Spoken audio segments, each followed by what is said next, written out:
हाय दोस्तों, आज आप लोग कैसे हैं। आज आप लोग को बताया जाएगा आपको, जैसे सूर्यवंश के बारे में आपको शेर ससूरी उसके अंतिम शासक सूर्यवंश के खत्म कर दिया गया है। आज बताया जाएगा आपको इसके बारे में, अकबर के बारे में। ठीक, अब अकबर का इतिहास आज हम लोग पढ़ेंगे। ठीक, देखते हैं अकबर का इतिहास। ठीक, अकबर के जो इतिहास है, अकबर अकबर का इतिहास, इसके बारे में हम लोग आज पढ़ेंगे। आप लोग चैनल को लाइक और सब्सक्राइब शेयर कमेंट करिए। ठीक, आज पढ़ते हैं अकबर के बारे में। ठीक, अकबर। ठीक, अकबर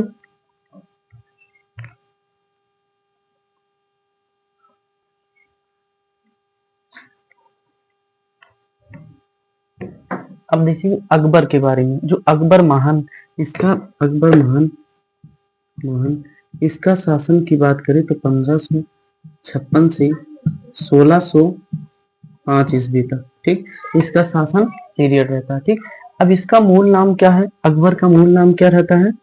मूल नाम मूल नाम जलालुद्दीन जलालुद्दीन जलालुद्दीन रहता है। ठीक, इसका जन्म कब होता है अकबर का।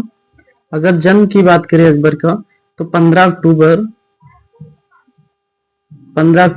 1542 ईस्वी में कहा हुआ था भैया, राजा बी अमरकोट अमरकोट के राजा बीर साल के महल में। ठीक, कहा होता राजा बीर साल के महल में अकबर का जन्म हुआ था।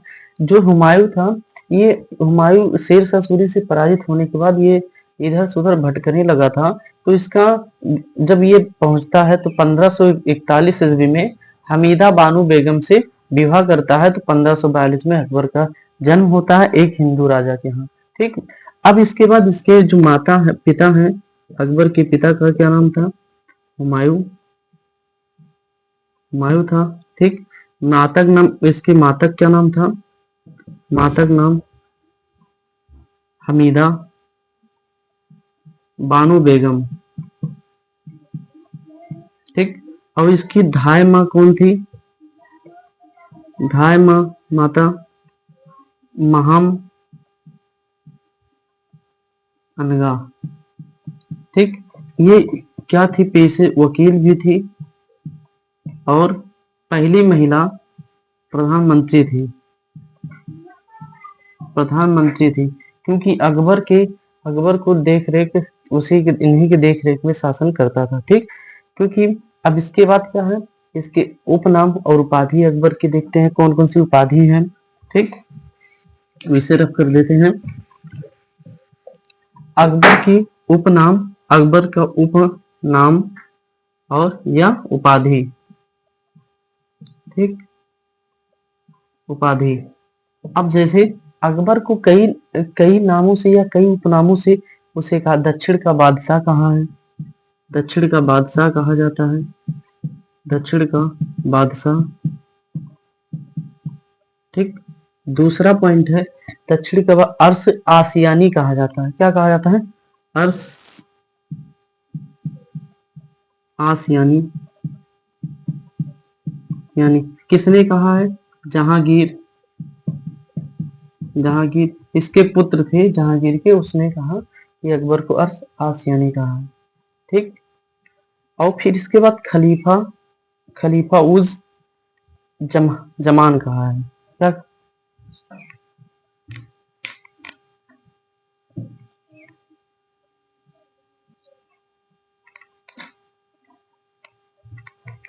अब तीसरा इसकी उपाधि या उपनाम मिलता है खलीफा ए जमान कहा गया। किसे, अकबर को ऐसे महान शासक, कई कई प्रकार से वो अपने शासन किया था, जिसे सभी धर्मों को मिलाकर चल रहा था, इसलिए बहुत दिनों तक शासन करता है। दूसरा है इमाम आदिल कहा जाता है। क्या है, चौथा इसकी उपाधि इमाम आदिल के नाम से भी जाना जाता है, इसकी उपाधि मिलती है। ठीक, और दूसरा मनुष्यों का जन जनजात शासन शासन किसने कहा है, स्मिथ ने कहा है। फिर इसके समकालीन जो शासक थे विदेशों में, उनके उनके बारे में देखेंगे हम लोग। जैसे अकबर के समकालीन समकालीन कालीन शासक शासक पहला है इंग्लैंड, दूसरा है फ्रांस, तीसरा है फारस। ठीक। इंग्लैंड में कौन था? एलिजाबेथ थी। जब अकबर का शासन कर रहा था तो उस समय कौन थी? रानी एलिजाबेथ। ठीक। और फ्रांस का कौन था? हेनरी चतुर्थ। अकबर के शासनकाल में फ्रांस का सम्राट था। फारस का कौन था? अब्बास अली मिलता है। क्या मिलता है? अब्बास अली मिलता है। क्या मिलता है? अब्बास अली मिलता है। अंधी पानी लाओ बेटा, पानी लाओ। पानी लेके आओ, जल्दी लेके आओ।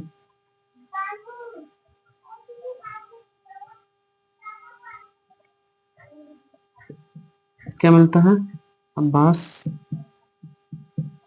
अब्बास नाम मिलता है। ठीक। अब इसके बाद जो इसका जीवनीकार है, कि जैसे मान लीजिए कि अकबर का जीवन के बारे में सबसे पहले किसने लिखा है? तो वायजीद बयात लिखा है। कितना? अकबर का जो जीवनी लिखा है सबसे पहले जीवनी किसने लिखा है?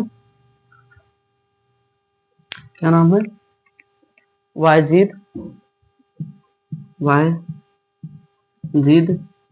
बयात बयात ने अकबर का जीवनी सबसे पहले लिखा है।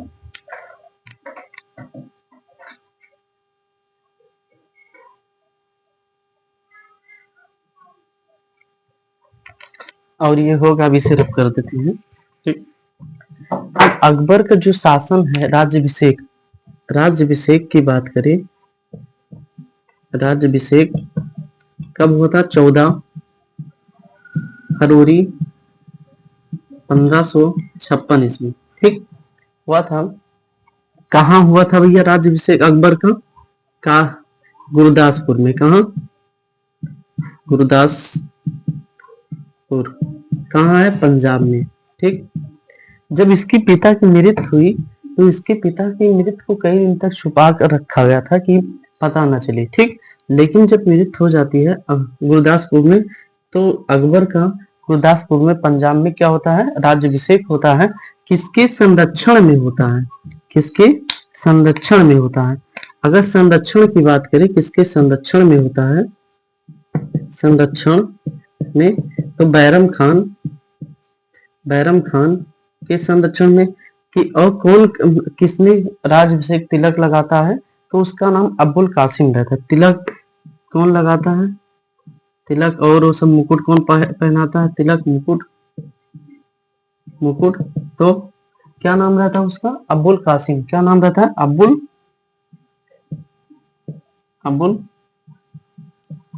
कासिम नाम रहता है। जो अकबर को तिलक, जो ये मतलब एक ईंटे का बनाकर उसे राज्यभिषेक करते हैं। जब पता चलता है कि इनके पिता की मृत्यु हो गई है, हुमायूं की मतलब किस पे सीढ़ियों से गिरकर मृत्यु हो जाती है हुमायूं की। ठीक। तो इसके बाद आप लोग चैनल को लाइक सब्सक्राइब करिए। इसी क्लास के साथ कल मिलते हैं दूसरे टॉपिक के साथ, अकबर के प्रारंभिक विजयों के बारे में, किसमें भाग लिया था। एक चीज और बता देते हैं आप लोग को। अकबर 1551 ईस्वी में पहली बार गजनी अभियान में भाग लिया था। और 1551 ईस्वी में रुकैया बेगम से विवाह होता है। रुकैया बेगम से विवाह होता है। किसका? अकबर का विवाह हो जाता है। ठीक। ये हिंदयाल की पुत्री रहती रुकैया बेगम। जब पहली बार 1551 में विवाह होता है रुकैया बेगम से। इसी क्लास के साथ आज इसी टॉपिक के साथ अब समाप्त कर रहे हैं। कल आपको मिलते हैं दूसरी क्लास में। आप लोग चैनल को लाइक और सब्सक्राइब शेयर कमेंट करिए। तो कल आपको अकबर के विजय के बारे में बताते हैं। ठीक।